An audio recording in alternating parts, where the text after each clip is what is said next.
You ever been in a position where you have to have a conversation? You know you have to have a conversation with someone. There's nothing you can do about it. This is one of them. I'm in a situation where I have to have a conversation, and I'm not real sure how this is going to go. And I'm certainly not excited about having it. To prove to you that I'm not excited about having it, I can tell you that I have been pushing this conversation off for probably 9 months at this point, almost a year. I've been putting off having this conversation because I just don't want to have it. I don't want to do it. But I can't continue the way things are. This conversation has to be had. I can't give you too much of the details, but I can tell you this. Some damage is being done. No mental damage, no physical damage, anything like that. But there is monetary damage. There is some financial damage being done. And I have to have this conversation to fix it. And the financial damage that's being done is to me. And unfortunately, I'm allowing it. I'm allowing it because I'm nervous about what's going to come afterwards. I'm not necessarily afraid of, how do I say it? I'm not necessarily afraid of what's going to be said to me. I'm afraid of the process of repair. If having this conversation causes more damage. And the damage at this point will be unforeseen because I don't know what it is. So yeah, I have to have a conversation. And this sucks. This really sucks. But this isn't the first time I've been in this situation. I've had to have conversations before. And I know that when I had the conversation, instantly, a weight had been lifted. I could take deep breaths again. I wasn't seeing just the walls in front of me. I was seeing beyond them again. I wasn't just seeing the window. I was able to see out the window. And that's how I know that this conversation has to be had. Because right now, I can feel it on my shoulders. I can feel my breaths. It's a burden to take a deep breath. I can see the walls in front of me. I can see the windows, but I'm not focusing on what's outside them. I don't even know if these walls are real that I'm seeing, or are they something that I'm putting up to protect myself from what's coming with this conversation.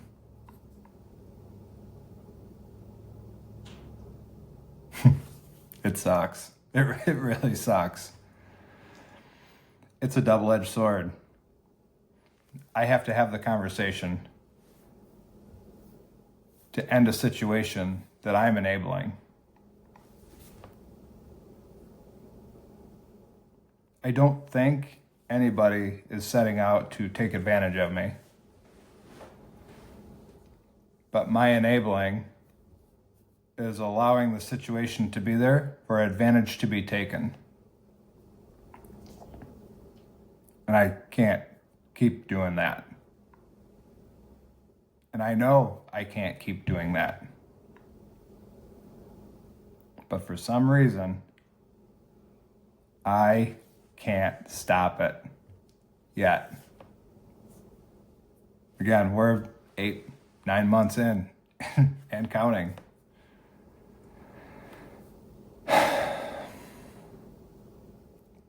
I have to have this conversation soon. I would like to tell you I'd have it in the next 5 days. I would like to tell you I have it in the next 15 days. But I'll be honest with you, I'm hoping that maybe in the next 30 days, I'll have this conversation.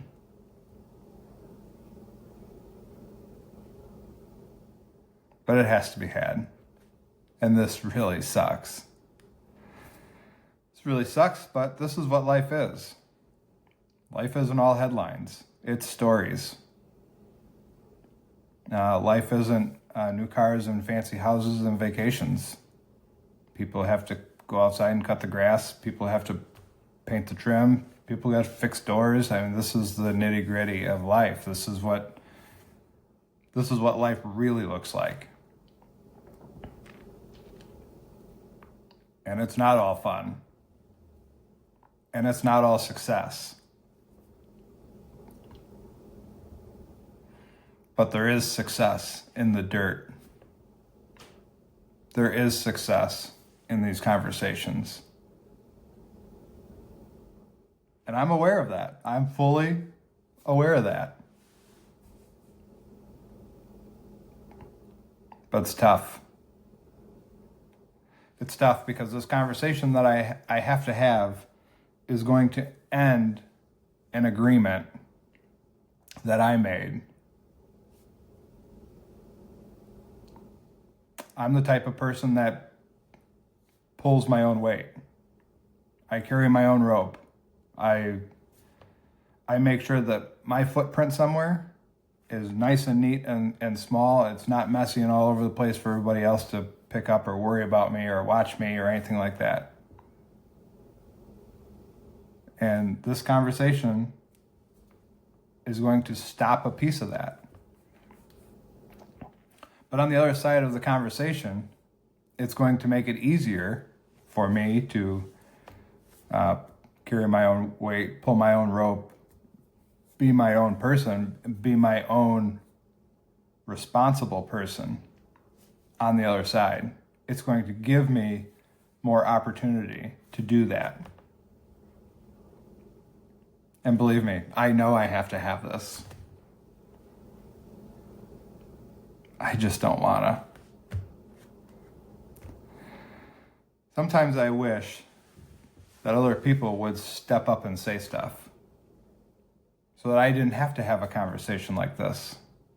Like, I wish the people on the other side would say, hey, we'll kind of see what's going on here, and it doesn't need to.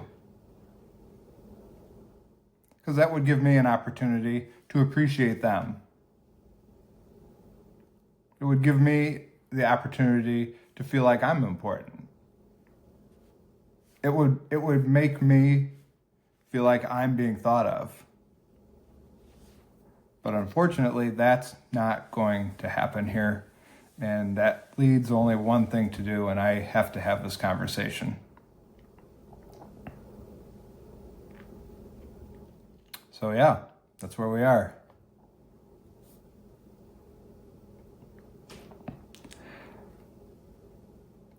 I got a question for you guys.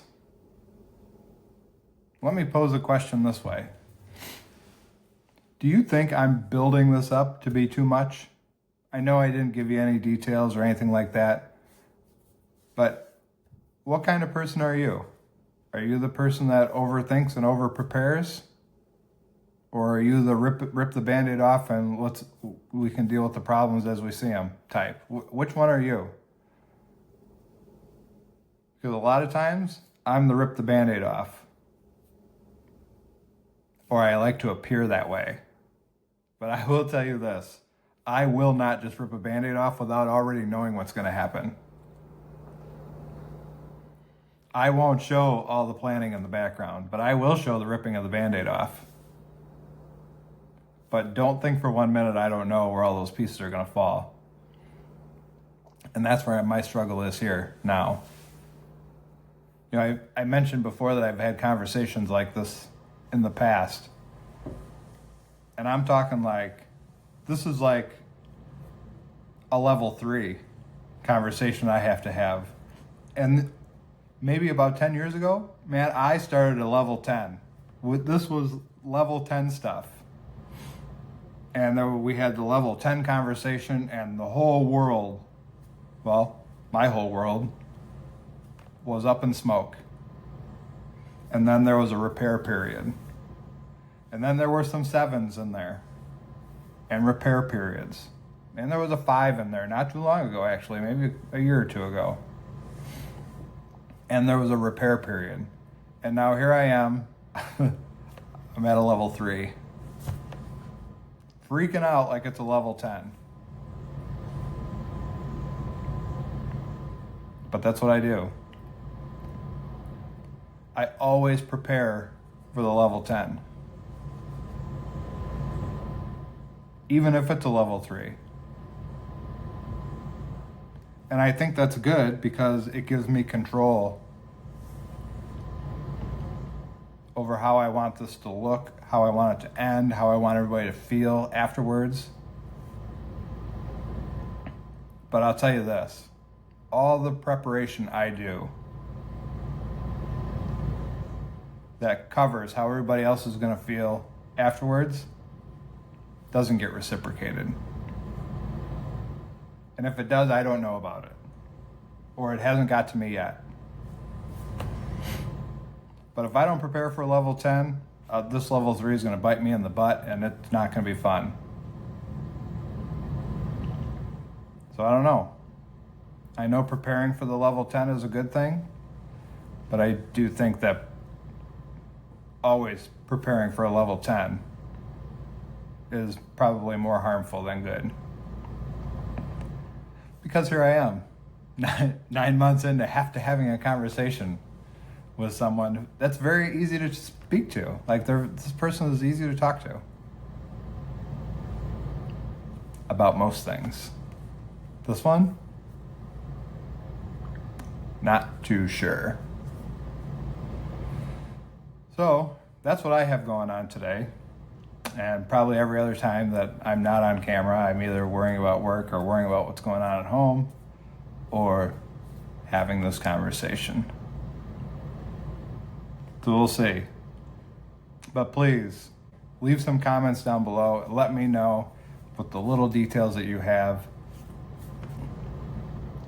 Am I justified in gearing up for a level 10 conversation knowing it's only level 3? Or am I just way overdoing this? I appreciate all you guys watching my videos. If you could, hit the subscribe button. These are going to start coming out on a more regular basis. I just like to think out loud, which is what I'm doing here. Sometimes my thoughts are completely random, like my last video, and sometimes they're a little more structured. And I don't gravitate towards the structured one so much, but they're here and they have to be had. I want to keep it lighthearted most of the time. Anybody who's new here, welcome. My name is Tim, and I'm glad you met me.